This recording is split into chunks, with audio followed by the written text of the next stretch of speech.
Cold storage కనిపిస్తుంది. పులివెందుల అన్నది అరటికి సంబంధించి రాష్ట్రంలోనే అత్యధిక సాగు చేస్తూ ఉన్న ప్రాంతం ఏదైనా ఉంది అని అంటే అరటి సాగులో పులివెందుల రాష్ట్రంలో నెంబర్ 1. పులివెందుల అరటి సాగులో ఇక్కడ పులివెందుల రైతులకు మంచి జరగాలనే ఉద్దేశంతో మా ప్రభుత్వ హయాంలో, వైఎస్ఆర్సీపీ ప్రభుత్వ హయాంలో 25 కోట్ల రూపాయలు పెట్టి ఇంటిగ్రేటెడ్ కోల్డ్ స్టోరేజ్ కూడా పెట్టడం జరిగింది.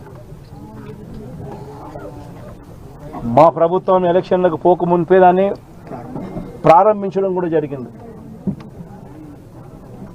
ఎంత దారుణమైన పరిస్థితి ప్రభుత్వంలో ఉంది అని అంటే కనీసం దానికి యూజర్ ఏజెన్సీని టెండర్ పిలిచి యూజర్ ఏజెన్సీని ఐడెంటిఫై చేసి యూజర్ ఏజెన్సీకి దాన్ని అప్పచెప్పి కనీసం దాన్ని వాడుకలేకి కూడా ఈ ప్రభుత్వం తీసుకొని రాకుండా ఈ ప్రభుత్వం నడిపిస్తూ ఉంది అని అంటే వీళ్ళకి రైతుల మీద ఎంత కపట ప్రేమ ఉంది అని చెప్పడానికి ఇంతకన్నా నిదర్శనం అవసరం.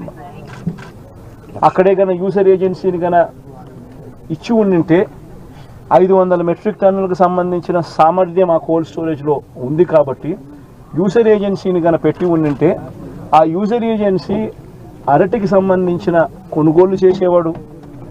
వీళ్ళు రైతన్నలు ఆ యూజర్ ఏజెన్సీ అక్కడ పనిచేస్తూ ఉంది కాబట్టి వీళ్ళైనా కూడా అక్కడ పెట్టుకునే పరిస్థితి ఉండేది.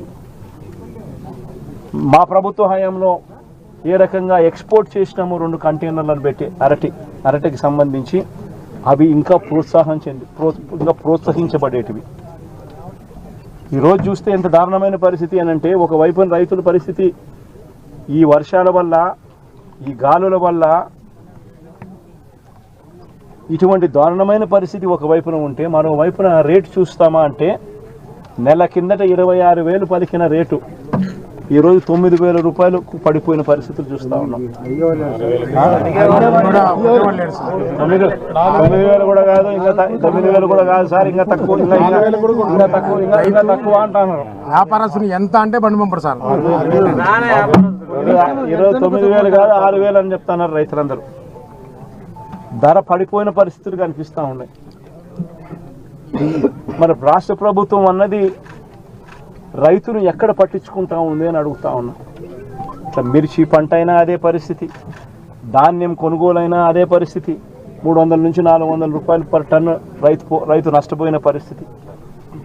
మిర్చికి 11,800 రూపాయలు కొనుగోలు చేస్తామన్నారు. ఇంతవరకు 1 కేజీ కొనుగోలు చేయాలి ఒక రైతు దగ్గర నుంచి.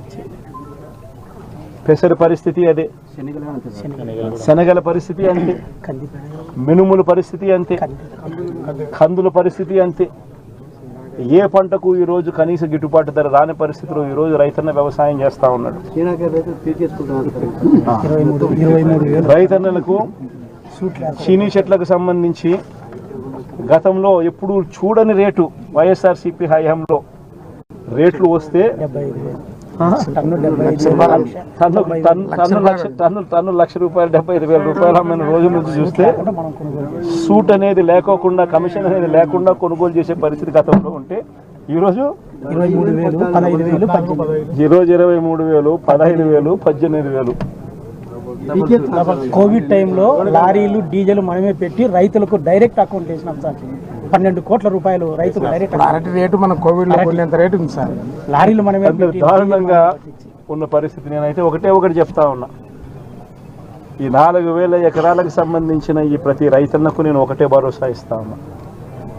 ఈ ప్రభుత్వం మీద ఒత్తిడి తీసుకొచ్చే కార్యక్రమం జరిగేందుకే, చేసేందుకే ఈరోజు నా ఈ పర్యటన. ఈ పెద్ద మనిషి చంద్రబాబు నాయుడు గారు రైతులకు ఇవ్వాల్సిన ఇన్పుట్ సబ్సిడీ ఖచ్చితంగా ఇవ్వాలి, ఇన్సూరెన్స్ సొమ్ము కూడా ఖచ్చితంగా రైతులకు అందరికీ కూడా రావాలి.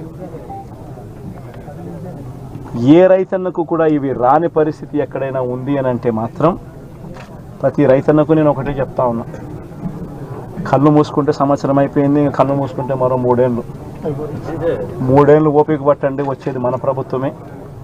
మన ప్రభుత్వం వచ్చిన 1 నెలకే ప్రతి రైతన్న ముఖంలో సంతోషాన్ని చూసేటట్టుగా వాళ్ళకి రాని ఇన్సూరెన్స్ను ఇప్పిస్తా, ఇప్పుడున్న ఇన్పుట్ సబ్సిడీ ఇస్తాను.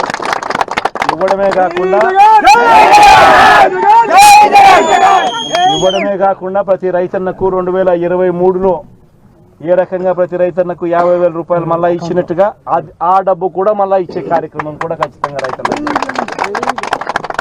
ప్రతి రైతన్నకు నేను భరోసా ఇచ్చి నేను ఈ విషయం చెప్తా ఉన్నా.